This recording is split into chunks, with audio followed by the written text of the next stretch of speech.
Today is December 31st. It's the last day of our year, but for the church, the year began back on the first Sunday of Advent.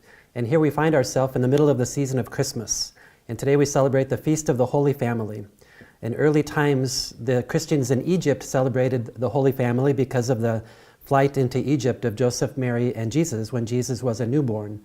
Later, about the 17th century, is when this feast kind of gravitated to the Western Church. And it wasn't until 1921 that Pope Benedict XV officially made this a feast day. In 1969, this feast day was moved to the Sunday right after Christmas. And that's for a reason. We celebrate the Holy Family not just as an example of what families could be or should be, but we celebrate the Holy Family to understand even more deeply the Incarnation. The Incarnation is the great self-emptying of God, or the self-giving of God, where God gave us His only Son, Jesus. And we understand that God comes into every part of our life, and especially into our families. I come from a family of 10 children. I'm the fourth out of the 10, and I know in families there's lots of great stuff, but there's also stuff that's not so great. And today we bring all of that to God. I think sometimes we think that we have to be perfect like Joseph, Mary, and Jesus, but the role of the family is to be faithful and to let Christ be the center.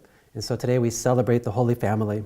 There are options for the readings we hear today, and one of the first readings is from Sirach. And Sirach says to us, "My son, take care of your father when he is old. Grieve him not as long as he lives. Even if his mind fail, be considerate of him. Revile him not all the days of his life. Kindness to a father will not be forgotten." How important to show respect to our elders. Pope Francis says that when he was a child, he remembered hearing the story of a family, a mother, father, their grandfather, and many children. And the grandfather had Parkinson's disease, so he could not eat without putting food all over his face. So the family eventually put him at a different table to eat. And then eventually, one day the father came home and saw his son building something. And the father asked the son, "What are you building?" And the son said, "Well, I'm making a table for you to use, Dad, when you get old, so you can eat separate from us too." Pope Francis said that haunted him. So then the family immediately took the grandfather and put him back at the center of the family and began to help feed him and care for him and show him love. Human beings need touch, and we need love. Lastly, St. Paul's letter to the Colossians, "Brothers and sisters, put on as God's chosen ones, holy and beloved, heartfelt compassion, kindness, humility, gentleness, and patience, bearing with one another and forgiving one another."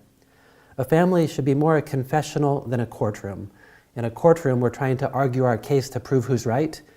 In a family, in a confessional, we confess that we are sinners, that we have faults, and we confess that we need God's help. So let us raise our families to God today and pray for His help. In the name of the Father, and of the Son, and of the Holy Spirit.